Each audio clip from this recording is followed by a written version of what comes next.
Good morning all of you. कैसे हैं आप लोग? सीख रहे हो, समझ रहे हो, बहुत आगे बढ़ते। हम लोग बात करने वाले 19 मई की मार्केट की थाली की। फोकस यहाँ आना चाहिए आपका। हम लोग बात करने वाले हैं वीकली एक्सपायरी के ऊपर। मिडिल ईस्ट में जो तनाव है उसमें क्या हो रहा है, ट्रंप आखिरकार क्या करते हुए नजर आ रहे हैं, यूएसडी आईएनआर और कच्चा तेल हमें क्या संकेत दे रहे हैं, उसे समझेंगे। गिफ्ट निफ्टी कहाँ पे ओपन हो रहा है उसे हम लोग डिकोड करने वाले हैं। सबसे पहले वीडियो को लाइक कर देना। इस टाइप का लर्निंग सेशन बिना रुके लेकर आता हूँ, इसलिए वीडियो को लाइक करके चैनल को सब्सक्राइब करके बेल आइकन जरूर दबा देना। यहाँ पर अगर हम सबसे पहले देखें तो भाई क्या हो रहा है यूएस में, यानी कि ट्रंप ने क्या बोला है। ट्रंप ने कुछ बड़े बड़े नाम लिए। उन्होंने कहा कि यूएई, कतर, सब जो सऊदी अरेबिया, बड़े बड़े जो देश हैं ये क्या करने वाले हैं, ये अटैक करने वाले थे ईरान पर। ठीक है, यूएई, सऊदी अरेबिया और कतर, इन तीनों के प्रिंस से मैंने बात करी। उनको बोला कि अभी जो उनके ऊपर अटैक किया है, which was scheduled for tomorrow, ठीक है, वो हम लोग क्या कर रहे हैं, उसको अभी के लिए टाल दें क्योंकि हमारे बीच में नेगोशिएशन चल रही है। देखो साफ सी बात है, एक साइड क्या बोल रहे हैं, एक साइड बोल रहे हैं कि हम दोनों के बीच में नेगोशिएशन चल रही है, और दूसरी साइड प्रेशर बनाने की सीधी टेक्निक की, हाँ भाई हम क्या है इनके ऊपर अटैक करने वाले हैं। उसके बाद सीधा सीधा क्या बोलते हैं, नेक्स्ट लाइन में क्या बोला है इन्होंने कि भाई US state military that will not be attack schedule attack of Iran tomorrow. भाई वो बोल रहे हैं कि जो हमने अटैक प्लान कर रखा था, शेड्यूल कर रखा था कल के लिए, वो हम नहीं कर रहे, लेकिन हमने क्या कर रखा है, उन्हें बिल्कुल एकदम कहा रखा है कि आप लोग रेडी रहो, कभी भी हम अटैक करने के लिए प्लान कर सकते हैं। तो इस तरीके से टेक्निक मतलब जो है ना उनकी, वो प्रेशर क्रिएट कर रहे हैं। साफ साफ सी बात है, इस तरीके से क्या है ईरान पर प्रेशर क्रिएट कर रहे हैं। ईरान से भी बड़ी न्यूज़ आ रही है। ईरान कह रहा है हम तो भाई क्या है, हम तो डील करने के पॉइंट ऑफ व्यू से अपना दिमाग चला रहे हैं, हमारा फोकस कहाँ पे है कि डील करना चाहे। और ट्रंप क्या कह रहे हैं, ट्रंप को ये चीज़ समझ में आ चुकी है कि ईरान जो है ना अब वो डील करना चाह रहा है। बिकॉज क्या है कि उसके पास कच्चा तेल तो है लेकिन वो किसी को दे नहीं पा रहा। ठीक है, वो वाली बात है कि अपने पास में स्टोरेज कितना ही कर लोगे आप, क्योंकि स्टेट ऑफ हार्मोस भी बंद हो चुका है ना, कहीं से भी उसका जो ऑयल है वो कहीं पे सप्लाई ही नहीं हो रहा, तो उस ऑयल का वो क्या ही करेगा। ठीक है, तो ये चीजें कहीं ना कहीं समझ में आ रही है। इस बात को ट्रंप भी समझ चुके हैं। ट्रंप कह रहा है कि बहुत ज्यादा जल्दी है अब ईरान को क्या करने की, स्टेट ऑफ हार्मोस ओपन करवाने की और अपने तेल को दूसरे देशों में सप्लाई करवाने की। तो ये चीज जो है ट्रंप को भी समझ में आ रही है कि ट्रंप अब जो ईरान जो है वो थोड़ा हल्का पड़ता हुआ नजर आ रहा है। दूसरी बात उन्होंने क्या बोली, फिर एक लंबा सा मैसेज डाला उन्होंने, फिर दोबारा उन्होंने बोला कि भाई जो मीडिया है, ठीक है, मीडिया बहुत ही अलग लेवल पे गेम खेल रही है। मतलब उन्होंने अलग अलग मीडिया का नाम भी लिया, न्यूयॉर्क टाइम्स, चाइना स्ट्रीट, ये सब चीजें जो है उन्होंने बोला कि अगर ईरान खुद सरेंडर भी कर दे, आई सरेंडर, उसके बाद भी ये मीडिया क्या बोलेंगी कि ईरान जो है वो जीत गया है, वो फेक न्यूज मीडिया है। ये उन्होंने मीडिया के ऊपर भी क्या है एकदम से दबाव बनाया। मतलब वो कहना चाह रहे हैं कि जिस तरीके से यहां पर क्या है मीडिया जो है वो करने की कोशिश कर रही है, वो यूएस पे दबाव बनाने की कोशिश कर रही है। मतलब उन्होंने मीडिया पे ही अलग तरह से एक तरह से लांछन से लगा दिए हैं। तो इसका इंपैक्ट हमारे मार्केट पे क्या पड़ रहा है, देखो दो बड़ी बड़ी ये थे इनके पोस्ट जो मैंने आपके सामने डिकोड कर दिया। अब देख लेते हैं एक बार गिफ्ट निफ्टी कहां पे है। तो गिफ्ट निफ्टी यहां पे 90 पॉइंट के आसपास की तेजी दिखा रहा है। ठीक है, मतलब कि कल तो लगभग 150 पॉइंट के आसपास की थी, इस समय हम लोग देख रहे हैं तो 90, 96, 100 पॉइंट के आसपास की तेजी है। ऐसे में हमारा क्या प्लान होना चाहिए, एक बार कच्चा तेल और देख ले। कच्चा तेल आपका 9.5 के पास में लगभग 109.75। ये देखो यार अभी भी शांत होने के नाम नहीं ले रहा। मतलब समझ रहे हो बात को, कि चीजें ऐसी हो रखी है कि अभी भी ये शांत नहीं हो रहा। $109 पे जाके बना हुआ और धीरे धीरे धीरे ऊपर की साइड ही जा रहा है। तो ये चीज़ ना बिल्कुल भी सही नहीं दिख रही। जिस तरीके से कच्चा तेल अब न्यू नॉर्मल होता जा रहा है, 109, 106, मतलब धीरे धीरे ऊपर की साइड बढ़ रहा है, ये है मेन कंसर्न। और दूसरा हमारा रुपया जिस तरीके से ब्रेक हो रहा है, मतलब हर दिन जो है आपको एक नया जो है लो बनता हुआ नजर आ रहा है 96.27 पे।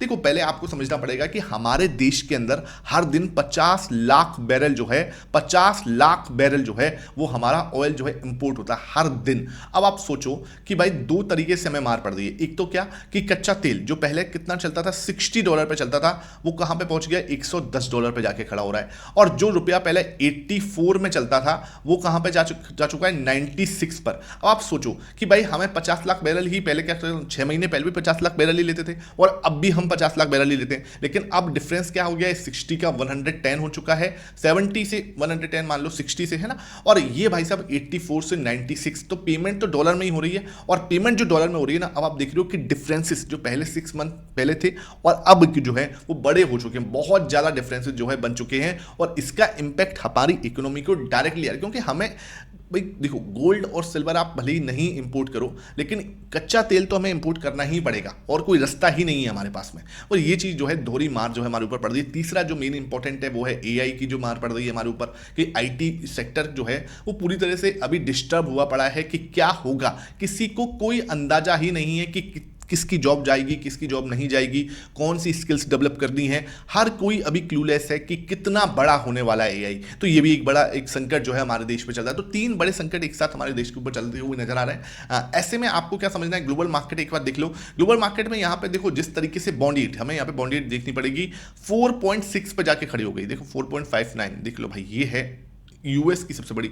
अगर ये बढ़ेगी तो दिक्कतें यूएस के अंदर भी बढ़ने वाली। तो 4.59 definitely a big concern for US, और हमारे लिए भी बहुत बड़ा कंसर्न है। ग्लोबल मार्केट आप इसी के चलते आप देख पा रहे होगे कि आपका डाउ जो है अभी थोड़ा दबाव देखने को मिल रहा है। यहाँ पे देखो 0.05% फ्यूचर दिखा रहे हैं। एसएनपी और नेस्डेक के अंदर दबाव के साथ में बंद हुए हैं। यहाँ पे अगर मैं आपको दिखाऊं कि कौन से मार्केट ओपन हो चुके, तो यूरोपियन मार्केट तो अच्छे क्लोज हुए हैं, मतलब 18 मई को अच्छे बढ़कर बंद हुए हैं। लेकिन इस समय में जो मार्केट ओपन है उसे हम लोग देख लेते हैं। तो गिफ्ट निफ्टी इस समय लगभग 75 पॉइंट ऊपर है। उसके बाद निकी आपका फ्लैट ही ओपन हुआ है। यूरोपियन ये आपका कोरिया मार्केट लगभग 3% टूटा हुआ है। ठीक है, तो ये कोरियन मार्केट है जो ओपन है, ये 3% लगभग टूटा हुआ है। तो ये भी हमारे लिए एक जैसे बोलते हैं कि दिख रहा है कि एशियन मार्केट से भी कुछ अच्छे संकेत नहीं दिख रहे। ठीक है, अब ऐसे में अगर 70-80 point market gap up open होता है, बहुत ज़्यादा तो मुझे नहीं दिखता, मैं आपको साफ बोलूँ, हल्का सा गैप अप हम एक्सपेक्ट करेंगे जो कि इस रेंज पे होगा, ध्यान रखना। ठीक है, इस रेंज में कहीं हम ओपन हो सकते हैं, ये ऊपर की साइड आपको, तो ये लेवल होगा 23,725। ठीक है, ध्यान रख लो कौन से लेवल पे हम हाईएस्ट ओपन हो सकते हैं, 23,720 के पास में हम ओपन हो सकते हैं। ये लेवल मुझे लगता है कि हम यहां ओपन हो सकते हैं।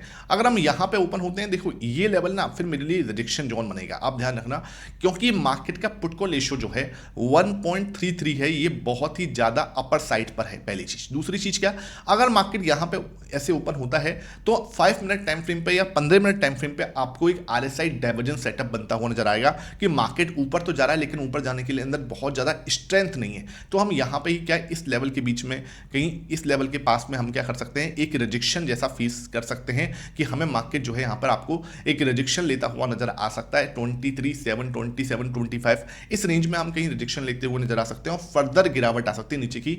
फिर ये लेवल जो है वो सपोर्ट की तरह काम करेगा 23,580 का। 23,580 का लेवल जो होगा वो सपोर्ट की तरह काम करेगा। ध्यान रखना, ये एक ऐसा क्रैकडाउन है, अगर मार्केट 23,580 निकालती है, फर्दर गिरावट हमें शार्प देखने को मिल सकती है जो कि 23,425 तक हो सकती है। 23,425 तक की गिरावट हमें यहां पे देखने को मिल सकती है। अब आप बोलोगे सर ऊपर जाने के बारे में कैसा आपका ख्याल है? अगर मार्केट ऊपर जाना चाहता भी है तो आपको क्या करना है, सबसे ये मेरे लर्निंग चार्ट्स मोहित शर्मा का चैनल है, इसको आपने अभी तक नहीं ज्वाइन किया हुआ, भाई अच्छे से लर्निंग रहती है, लगातार चार्ट्स आपको पोस्ट करता हूं हर तरीके से। देखो मैंने आपको बताया भी कि ये आपका एक सपोर्ट पॉइंट है, वहीं से मार्केट आपको एक अच्छा बूम देता हुआ नजर आया। तो ये चार्ट्स आपको लगातार रहते हैं। यहां से भी मैंने आपको लो पे बताया कि हाँ इट्स अ परफेक्ट सपोर्ट, और पूरा मूव कल यहीं से आया आपके पास। और मेन चीज क्या है, मेंबर्स ओनली आपके पास सेशंस रहते हैं। ये भी मैंने आपको सैटरडे को डाला था, तो मेंबर्स ओनली सेशंस आपके पास में रहते हैं। अगर आपको ज्वाइन करना, लिंक आपको डिस्क्रिप्शन बॉक्स में मिल जाएगा। ध्यान रखना, कोई बाई या सेल रिकमेंडेशन नहीं मिलती, उस पर्पज से मत आना। I am not a SEBI registered analyst, तो आपको किसी भी तरीके की कोई बाई सेल रिकमेंडेशन नहीं मिलेगी। Focus should be learning. अगर आपको लर्निंग लेनी है तो आप ज्वाइन कर सकते हो, अदरवाइज यहाँ पे कोई भी शॉर्टकट आपको नहीं मिलेगा। अगर आप कोई भी ट्रेड करोगे उसके पीएनएल की कोई भी जिम्मेदारी मेरी नहीं होगी। क्लियर है? उसके बाद बात करते हैं सर, यहां पर मार्केट अगर ऊपर जाने की कोशिश करता है, यहां से इसका ब्रेकआउट, लेट सपोज मार्केट देने की कोशिश कर रहा है, तो यहां पे आपको थोड़ा सा अलर्ट रहना है। मार्केट कैन बी ट्रैप, यहां पर आपको एक ट्रैप फॉर्मेशन बना सकता है। ठीक है, इसकी अपडेट मैं आपको कहां पे देता हूं, हमेशा लर्निंग चार्ट्स मोहित शर्मा के मैं आपको देता भी हूं कि यहां पे अगर ट्रैप फॉर्मेशन बना है, मार्केट यहां पर थोड़ा टाइम पास करता है, पुट कॉल रेशियो को थोड़ा बैलेंस करने की कोशिश करता है, और यहीं पे ही क्या करता है, थोड़ा होल्ड लेने की कोशिश करता है। अगर वो इस लेवल के पास में कहीं पे टाइम पास करके 625 पे 23,625 पे थोड़ा टाइम स्पेंड करता है। ठीक है, जब तक वो टाइम स्पेंड करेगा इन लेवल्स के बीच में, तब क्या होगा, यहां पर टाइम स्पेंड करता है तो पुट कॉल रेशियो थोड़ा बैलेंस होगा। उसके बाद अगर मार्केट तोड़ता है, तब भी मुझे क्या चाहिए, यहां पे एक रीटेस्टिंग चाहिए। बिना रीटेस्टिंग के कल मैं नहीं सोचूंगा, मतलब आज मैं नहीं सोचूंगा, रीटेस्टिंग के बाद ही मार्केट जो है बहुत ऊपर जाने के बारे में क्या, 23,860 will be the next important resistance for today. आज के लिए 24,860 बहुत इंपॉर्टेंट रेजिस्टेंस की तरह प्ले कर सकता है। ये चीज बिल्कुल क्लियर है। ऊपर जाने में आपको ये लेवल्स परेशान करेंगे, लेकिन ऊपर के लिए क्या है, पहले कम से कम थोड़ा बहुत कंसोलिडेशन और retesting I need for the कि हाँ भाई मार्केट ऊपर जाने के लिए रेडी हो रहा है, जिससे पुट कॉल रेशियो आपका बैलेंस हो जाए। यहाँ पे क्लियर है सब कुछ। डाउ और नेस्डेक देखें, आपको डाउ में अमेरिका से आपको 160 पॉइंट का तेजी दिखी, लेकिन नेस्डेक में आपको यहाँ पर 134 पॉइंट का दबाव साफ देखने को मिला। एडीआर हमें अगर एक बार निगाह बनाए तो एडीआर मुझे इन्फोसिस और विप्रो बाई आईटी की साइड से तो बेटर ही दिख रहा है सिचुएशन। एचडीएफसी बैंक में थोड़ा 0.7 0.72% ऊपर है।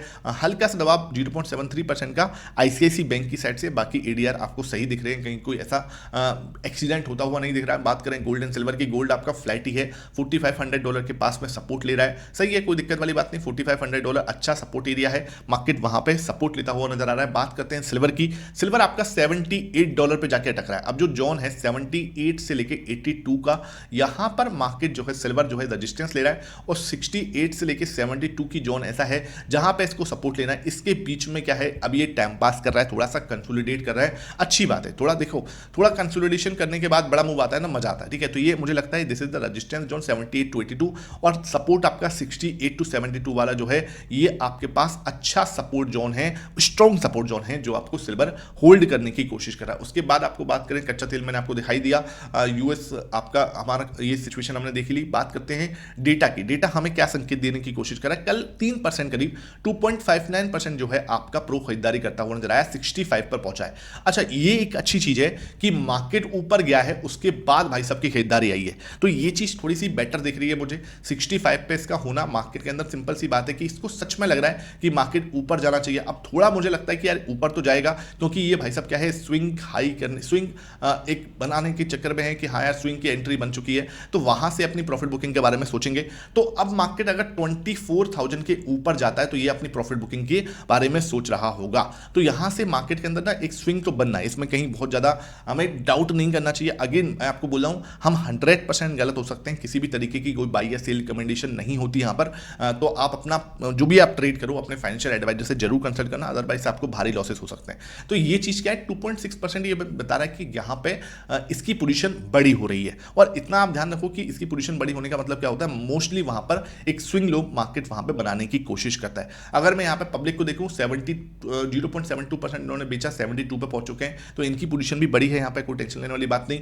63 भाई ये समझ में आ रहा है कि डीएस जरूर थोड़े हल्के होते हुए नजर आ रहे हैं। ऑब्वियस सी बात है, मार्केट ऊपर जा रहा है तो थोड़ा सा प्रॉफिट बुकिंग कर रहे हैं वो, हल्की सी प्रॉफिट बुकिंग हुई है कल इनकी साइड से। लेट्स सी कैसे इसको आगे यहाँ पर सिचुएशन बनती है। 0.05% कल किसने खरीदा, एफआईएस ने भी खरीदारी की है, तो 12.49 पे हैं ये भी, तो इनकी सिचुएशन भी सही है। मतलब ये भी बीच में, ऊपर इनके पास 26 तक की जगह है और नीचे इनके पास 8%, तो नीचे 4% ही है, मतलब बेचने को बहुत ज़्यादा नहीं है। तो ये अपना सही सिचुएशन दिख रही है, यहाँ पे स्विंग लो की सिचुएशन हमें साफ नजर आती है अभी के हिसाब से, ठीक है। उसके बाद अगर मैं कैश मार्केट का डेटा दिखाऊं आपको, तो एफआई जो है आपके अच्छे खासी 2813 करोड़ की खरीदारी की, इंडेक्स फ्यूचर में भी लगभग 1001 करोड़ की, स्टॉक फ्यूचर जरूर 580 करोड़ के बेचे हैं। तो नेट आप देखोगे तो 3800 करोड़ यहाँ पे खरीदा, और यहाँ पे आप देखो तो हाँ 3300 करोड़ के आसपास की नेट खरीदारी है, 3300 करोड़ की, जिसके सामने 2600 करोड़ जो है यहाँ पे आपको डीआईएस भी खरीदारी करते हुए नजर आए। विक्स आपका अगेन 4.5%, जिस तरीके से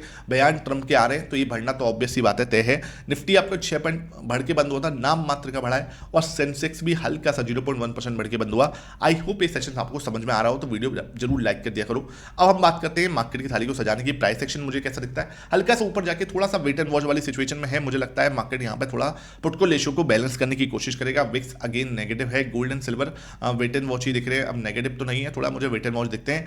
एफआईएस पॉजिटिव हुए हैं, मैं इसको पॉजिटिव ही लिखूंगा। डीएस पॉजिटिव है, प्रो भाई ये भी तगड़ा पॉजिटिव है। कच्चा तेल नेगेटिव है, पुट कॉल रेशो नेगेटिव है, पीई रेशो पॉजिटिव है। US market wait and watch, Asian market wait and watch, USD INR negative. तो ये संकेत मुझे दिखते हैं, 4 नेगेटिव संकेत है, 5 वेट एंड वॉच के हैं, और 4 ही पॉजिटिव संकेत आपको निकल के आते हैं। आई होप ये वीडियो पसंद आई हो। वीडियो पसंद आई है तो लाइक करना, शेयर करना। Thank you for watching this.